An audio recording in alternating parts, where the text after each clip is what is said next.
ဘာမှစိတ်ပူနဲ့တဲ့အလူတန်းလုပ်တယ်ဆိုတာတဲ့ကောင်းတာလည်းအဓိကမဟုတ်ဘူးတဲ့ညံ့တာလည်းအဓိကမဟုတ်ဘူးတဲ့နဲတာလည်းအဓိကမဟုတ်ဘူးများတာလည်းအဓိကမဟုတ်ဘူးတဲ့ဘာလူတက္ကိစ္ဆန္ဒနာဒေတိတဏိတဇာလှူရမယ်စိတ်တိကတ္တဝဒါနဒေတိပူဇော်လိုတဲ့စိတ်ချီးမြှောက်လိုတဲ့စိတ်နဲ့လှူရမယ်သာထာဒါနဒေတိကိုယ်တိုင်ပြုလုပ်ပြီးလှူရမယ်အနာပဝိဒံဒေတိစွန့်ပစ်တဲ့ပစ္စည်းအနေနဲ့မလှူရဘူး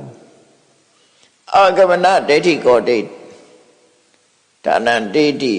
ဘာလှူဒီကုသိုလ်ကောင်းမှုလေးဟာကိုယ်စီပဲအကျိုးအနေနဲ့ရောက်လာမှာပဲဆိုတဲ့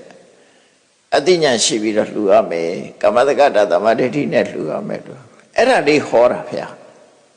အဲ့တော့နဲတာလည်းအဓိကမဟုတ်များတာလည်းအဓိကမဟုတ်ဘုရားဟောတာအခုလည်းပဲအဲ့ဒါပဲမာဝပညေထပုညတ္တနမနာအာကဝိတတိအေးမင်းတို့ကုသိုလ်ဆိုတာနဲတယ်ဆိုပြီးတော့ထင်မသေးပါနဲ့တဲ့ပဲလေးတစ်စီလှူလဲလှူပဲဆံလေးတစ်စီလှူလဲလှူပဲစီလေးတစ်စက်လှူလဲလှူပဲဒါကြောင့်မို့မကားတွေကလင်္ကာထဲမှာရေးထားနော်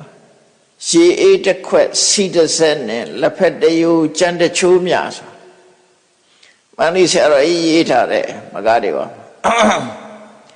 ရှည်အေးတစ်ခွက်တဲ့ရေးလေးတစ်ခွက်တိုက်တယ်ရှည်အေးတစ်ခွက်စီတစ်စက်နဲ့လက်ဖက်တယိုး